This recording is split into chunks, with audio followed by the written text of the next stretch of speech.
નમસ્કાર દર્શક મિત્રો, હું છું અસ્મિતા. તમે જોઈ રહ્યા છો સમાચાર ગુજરાત.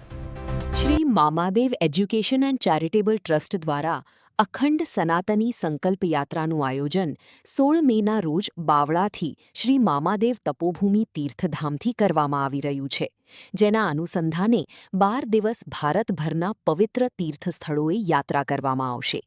આ 12 દિવસીય યાત્રામાં પવિત્ર તીર્થોના જળને સંકલિત કરીને વૈદિક વિધિથી અભિષેક કરવામાં આવશે, જેનો હેતુ ગુરુ શિષ્ય પરંપરા અને સનાતન ધર્મની સાચી દિશાને પુનઃ પ્રજ્વલિત કરવાનો છે.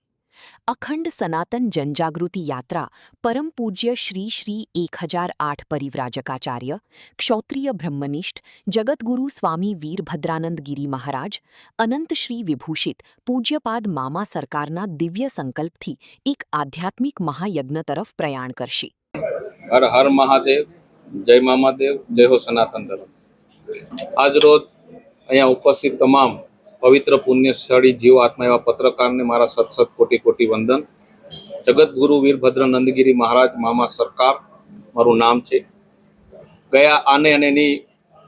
ગયા જે હનુમાન જયંતિનો દિવસ હતો ત્યારે મને હરિદ્વારની અંદર દીક્ષા આપવામાં આવી અને ત્યારબાદ આ હનુમાન જયંતિના દિવસ સુધી મેં એક પારદર્શકતા હેતુથી કોઈ પણ મીડિયા સામું કે કોઈ પણ ચેનલ સામું રજૂઆત મારી કોઈ કરી નહોતી, પણ હવે મારે એક અખંડ સનાતન જન જાગૃત યાત્રા એક સંકલ્પ સાથે આજે ગુજરાતની અંદર અમદાવાદથી એક બાવળા જે સ્થાન છે મારું, જ્યાં આશ્રમ છે, ત્યાંથી શરૂઆત કરી અને ઓમ પર્વત સુધી મારે આ યાત્રા લઈ જવાની છે.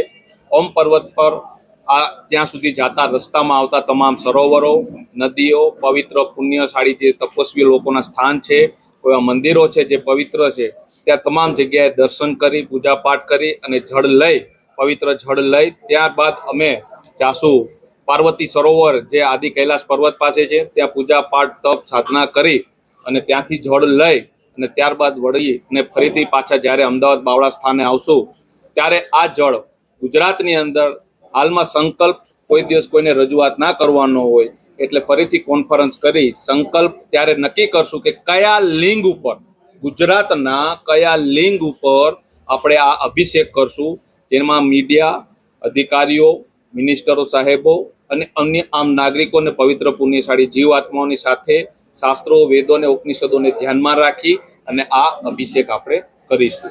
આ સંકલ્પ એના માટેનો છે કે એક શરૂઆત છે કે જે અત્યારમાં ગુરુ શિષ્યની પરંપરા નષ્ટનાબૂદ થઈ ગઈ છે, સનાતન ધર્મને આગળ વધારવો. અત્યારમાં જે સનાતન ધર્મથી જોડાયેલા જે લવ જિહાદને લગતા કેરા વિધર્મી લોકો કાર્ય કરે છે, જે 70 પ્રકારના છે, જે ટૂંક સમયમાં રજૂઆત કરીશ જ કે કયા કયા બેઝ ઉપર છે, તેના ઉપર આપણે મામા સાહેબના અને મહાદેવના આદેશ અનુસાર આ એક સંકલ્પ કરી રહ્યા છે. ખાસ નમ્ર વિનંતી છે કે સનાતન માત્ર કોઈ એક પૂજાપાઠનો વિષય નથી. સનાતન એક સ્વીકારવાનો, સનાતનને એક ગ્રહણ કરવાનો અને સનાતનને એક પાળવાનો વિષય છે. સ્વીકારવો એટલે માત્ર પૂજાપાઠ થયો, ગ્રહણ કરવો એટલે શાસ્ત્રોનું જ્ઞાન લેવું અને બાકીની જે બીજી કોઈ પણ ચર્ચા છે જેનો મુખ્ય આધાર છે એનો પ્રચાર પ્રસાર કરવો. આપણે ત્યાં કોઈ પ્રચાર પ્રસાર કોઈ આમ નાગરિક કરતા નથી.